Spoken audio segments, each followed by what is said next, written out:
तो दोस्तों, आज की इस कहानी को मैं मेनली टारगेट कर रहा हूँ कॉलेज स्टूडेंट्स को, और जो बाहर रहकर जॉब करते हैं, खासकर उनको ये पूरी वीडियो ज़रूर देखनी चाहिए। क्योंकि भाई साहब, आप यकीन मान लो, अगर आपने ये पूरी वीडियो और ये पूरे स्टोरी को सुन लिया ना, तो अगर आप कहीं पर भी किराए का मकान लेने के बारे में सोच रहे हो, तो भाई साहब इस वीडियो को देखने के बाद ना आप 1000 बार सोचोगे, और भाई साहब आप इस वीडियो को ज़रूर याद करोगे।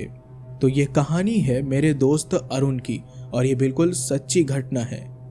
तो मेरा दोस्त अरुण और मैं बचपन से ही हम लोग प्रयागराज में रहते आ रहे हैं और आज भी रहते हैं। तो ये कहानी आज से ठीक 5 साल पहले की है। जब हमारी पढ़ाई पूरी हो गई तो अरुण की पूरी फैमिली प्रयागराज के ही किसी दूसरी जगह पर शिफ्ट हो गई। यानी कि मेरा घर और अरुण का घर अब बहुत ज़्यादा डिस्टेंस पे था, यानी कि मतलब बहुत ज़्यादा दूर था। तो हुआ ये कि अरुण की पूरी फैमिली जो थी वो अपने गांव की ज़मीन को बेचकर प्रयागराज के किसी एक जगह पर शिफ्ट हो गई।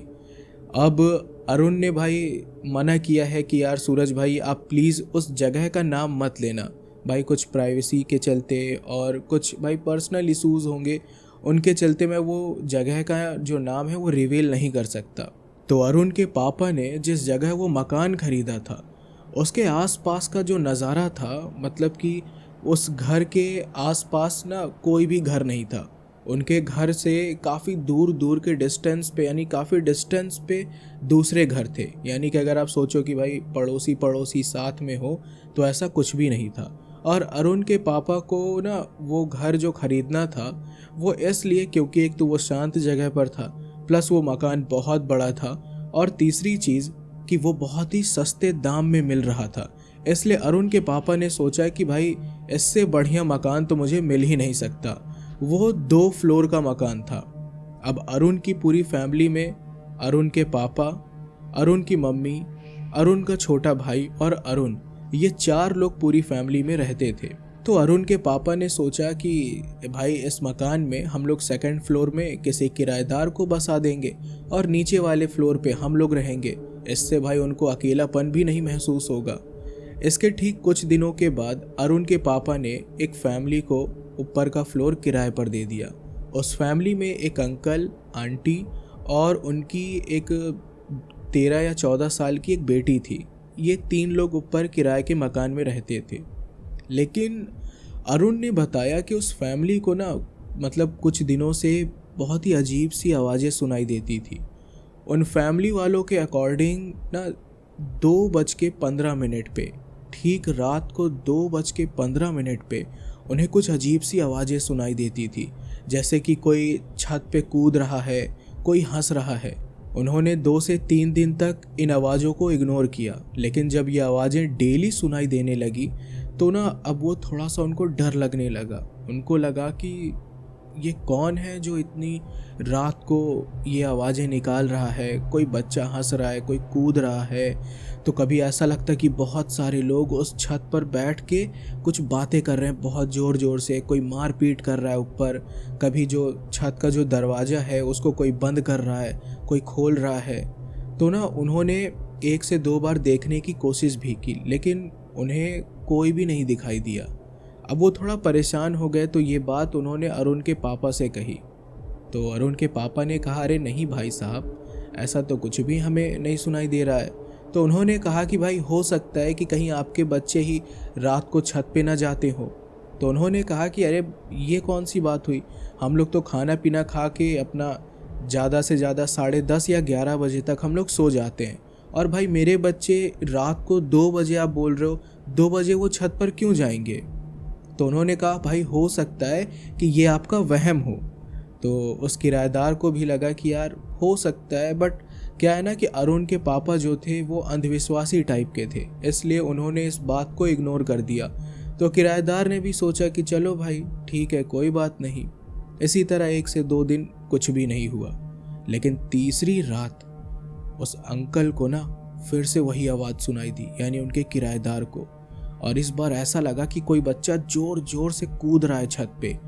अब भाई उनके अंकल ना, जो वो अंकल थे, इतना ज़्यादा गुस्सा हो गए कि यार कौन है भाई ये, मैं इस बार अगर मेरे हाथ में आ गया ना तो मैं उसको छोड़ूंगा नहीं। तो वो क्या हुआ ना कि वो अंकल चुपके से छत पे गए, तो ना उन्होंने भाई साहब लिटरली जो उन्होंने देखा छत पर, उससे उनकी इतनी बुरी हालत ख़राब हो गई कि वो उधर ही बेहोश हो गए।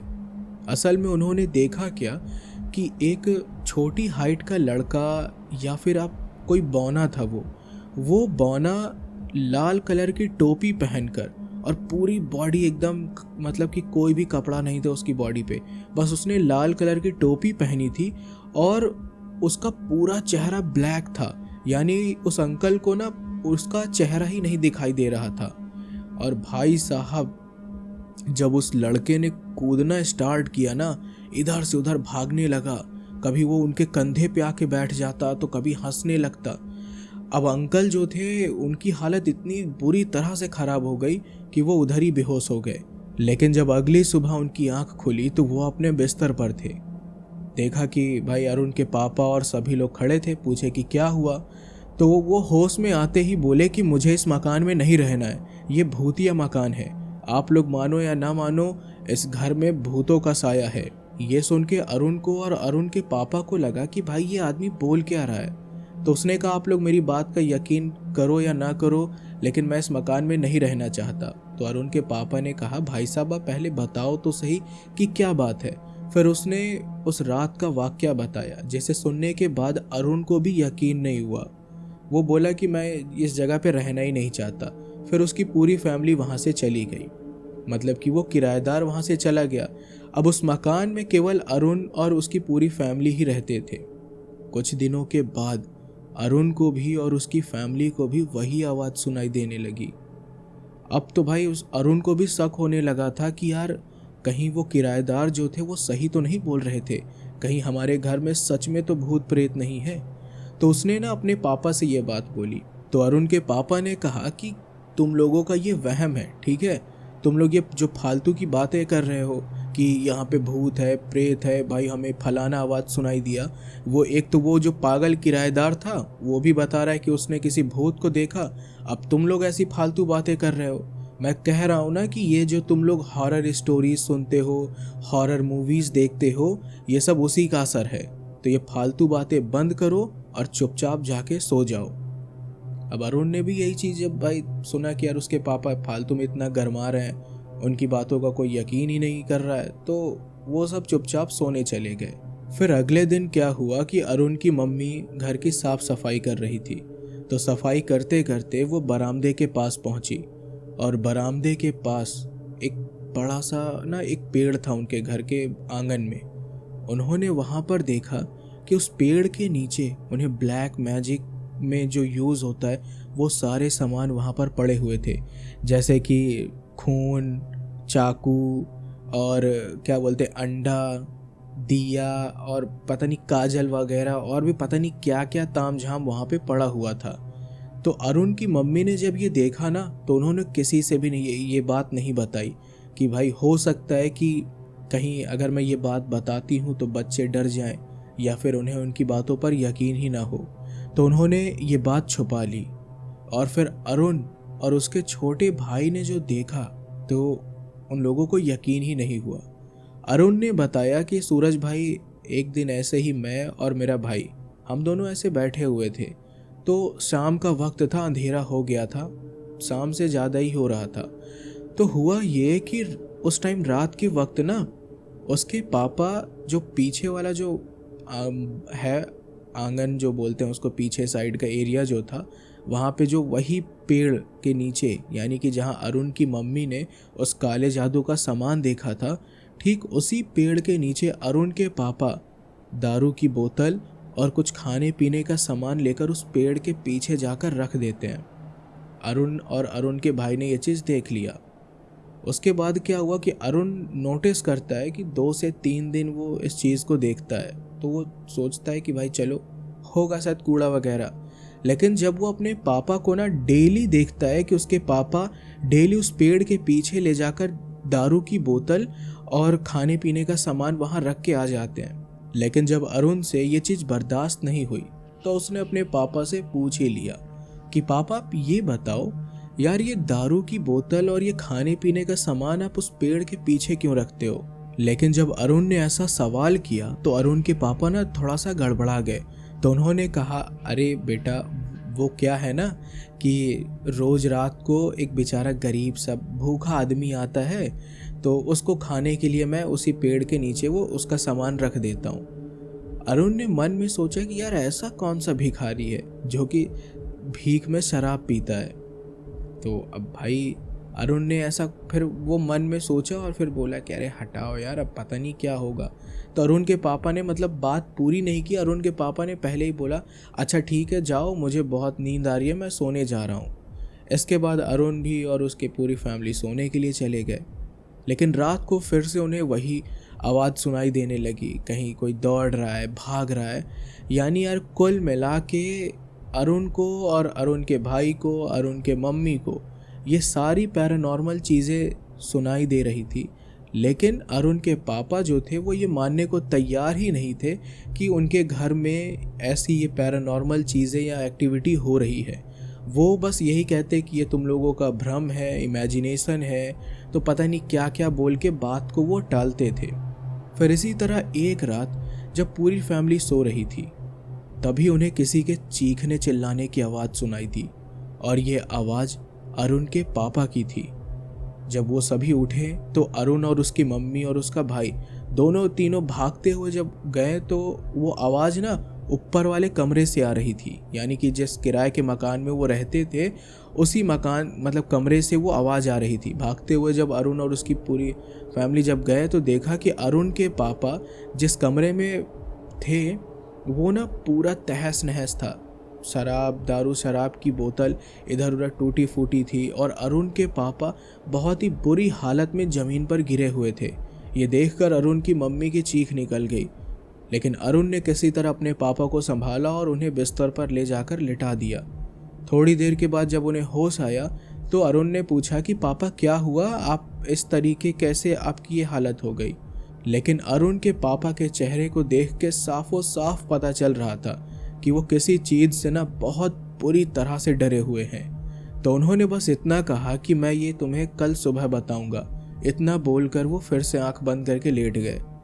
अगली सुबह जब अरुण के पापा से पूछा गया तो भाई साहब अरुण को और उसके मम्मी को यकीन ही नहीं हुआ कि उसके पापा ने इतनी बड़ी बात उनसे छुपाई।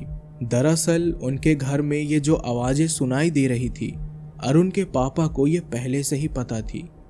हाँ, वो अलग बात है कि घर खरीदने से पहले उन्हें ये नहीं पता था कि यहाँ पे कुछ पैरानॉर्मल चीज़ें हैं।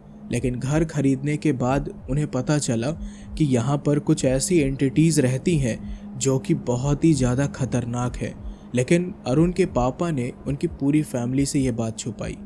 लेकिन आगे जैसे जैसे वो जो बताते जा रहे थे वो उनकी फैमिली को ना और ज़्यादा हैरान करने लगी थी, क्योंकि अरुण के पापा ने बताया कि इस मकान में एक बौने प्रेत का साया है और यहाँ पर और भी बहुत सारी एंटिटीज़ रहती हैं, लेकिन इस मकान में केवल वही बौना प्रेत रहता है।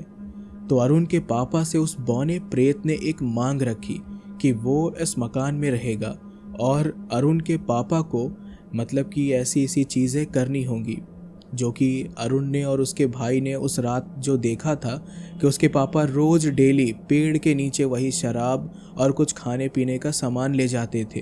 तो वो उसकी मांग को पूरा करते थे और जो बौना प्रेत था वो उसके पापा को रोज़ पैसे और मतलब कि कहाँ कहाँ से पैसे आ सकते हैं या कुछ भी उनको रोज़ सोने का सिक्का या फिर पैसे वो उनको देता था।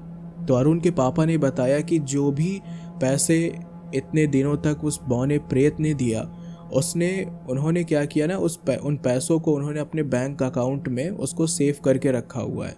और अब जो उनकी ये हालत थी वो भी उस बौने प्रेत ने ही की थी। तो अरुण ने पूछा कि पापा जब बौना प्रेत आपकी इतनी मदद कर रहा था तो फिर आपकी ये हालत उसने ये मतलब क्यों की है।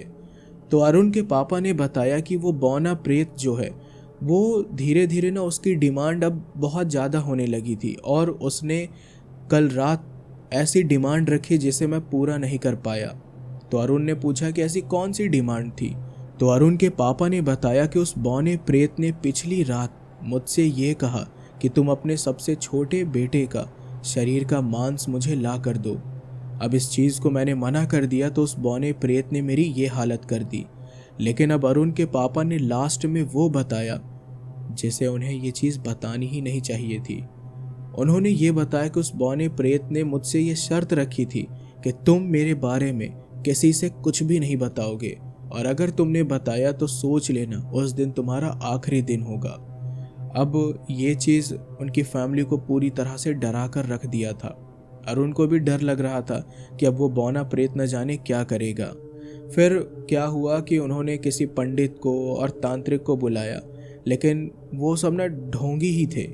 वो आए और बोले कि हाँ ठीक है, हमने ये झाड़ फूक कर दिया है, ये पूजा पाठ कर दिया है, अब आपको और आपकी पूरी फैमिली को कुछ भी नुकसान नहीं होगा। लेकिन वो गलत थे, क्योंकि 1-2 दिन तक तो ठीक ही रहता, लेकिन फिर तीसरे दिन उनके घर में वैसी ही चीज़ें होने लगती थी। फिर वो दूसरे तांत्रिक को बुलाते, यानी उन्होंने कई ढोंगी तांत्रिक बाबा पता नहीं न जाने भाई किन किन लोगों को उन्होंने बुलाया, लेकिन कोई भी उसका इलाज नहीं कर पाया। फिर इसी तरह एक दिन अरुण और उसकी फैमिली के लिए बहुत बुरा दिन आया। एक दिन क्या हुआ कि अरुण के पापा बाइक से किसी काम से जा रहे थे और पता चला कि रास्ते में ही उनका एक्सीडेंट एक ट्रक वाले से हो गया और ऑन द स्पॉट अरुण के पापा की वहीं पर डेथ हो गई। ये चीज़ अरुण को और उसकी पूरी फैमिली को ट्रॉमा में डाल देने वाली चीज़ थी। अब उन्हें ऐसा लगा कि उसकी पूरी फैमिली मतलब कि तहस नहस हो गई। उन्हें ऐसा लगा कि अब भाई ज़िंदगी में है ही क्या। अब अरुण और उसकी पूरी फैमिली पूरी तरह से टूट चुकी थी। अंदर से उन्हें ऐसा लग रहा था कि अब हम क्या करें, अब हमारा आगे क्या होगा। लेकिन अरुण ने किसी तरह हिम्मत जुटाई और अपनी मम्मी से कहा कि हमें इस मकान को छोड़ देना चाहिए, और फिर तुरंत ही उसी दिन उन्होंने वो मकान छोड़ दिया और फिर वो कहीं दूसरी जगह किराए पर रहने लगे। लेकिन बाद में उन्हें पता चला कि जिस जगह पर अरुण के पापा ने वो मकान लिया था, दरअसल वो मकान एक कब्रिस्तान के ऊपर बनाया गया था। और यही कारण था कि वो बौना प्रेत और जो उसके आसपास की जो एंटिटीज़ थी वो इतनी ज़्यादा पावरफुल थी कि कोई भी तांत्रिक या कोई भी बाबा उन लोगों को निकाल ही नहीं पा रहा था, क्योंकि भाई वो पूरा का पूरा कब्रिस्तान का एरिया था, तो कहाँ से कोई उस चीज़ को निकाल पाता। लेकिन अब भाई अब जो हो गया सो हो गया। अब अरुण से जब मेरी बात हुई एक दिन, तो अरुण ने बोला कि सूरज भाई यार, अभी तो मेरे पापा ने जो अपने अकाउंट में और जो मेरी मम्मी ने LIC या बीमा जो करा रखा था, तो उसी का बॉन्ड से अपना तोड़वा कर हमने कहीं दूसरी जगह मकान लिया है। और इस बार उन्होंने बहुत अच्छी जगह पे मकान लिया है। और अरुण ने यही कहा कि सूरज भाई, बस कहीं भी किराए पे मकान लो या कहीं पे भी आप ज़मीन खरीद रहे हो, तो हमें उसके बारे में ना हिस्ट्री पता होनी चाहिए कि ये मकान मतलब कि जो है इसके पीछे का हिस्ट्री क्या है, या फिर इसके पहले जो किराएदार रहते थे उन्होंने क्यों खाली किया। भाई ये चीज़ ज़रूरी है। तो यही कहना चाहता हूँ लास्ट में आप लोगों से भी कि कहीं पर भी आप लोग जाओ तो किराए पे रहने के लिए या कोई भी जगह आप ख़रीद रहे हो तो एक बार उसकी हिस्ट्री जान लो। प्लस अगर आप वहाँ पे सेटल हो रहे हो तो अच्छे से पूजा पाठ कराओ ज़रूर से ज़रूर, ताकि अगर कोई भी नेगेटिव पावर हो तो वो वहाँ से निकल जाए। तो दोस्तों, उम्मीद है कि आपको ये रियल और मतलब दिल को दहला देने वाली कहानी ज़रूर पसंद आई होगी। तो अगर आप लोग मेरे चैनल पर नए हो तो चैनल को सब्सक्राइब ज़रूर कर लेना, क्योंकि मैं ऐसी ही वीडियोज़ और ऐसे ही डरावने किस्से सुनाता रहता हूँ। तो जल्द से जल्द मैं अगला वीडियो अपलोड करूँगा, तो आप लोगों से वहीं पर मुलाकात होगी अगली वीडियो में। तो चलिए, अपना ध्यान रखिए, टेक केयर, गुड नाइट।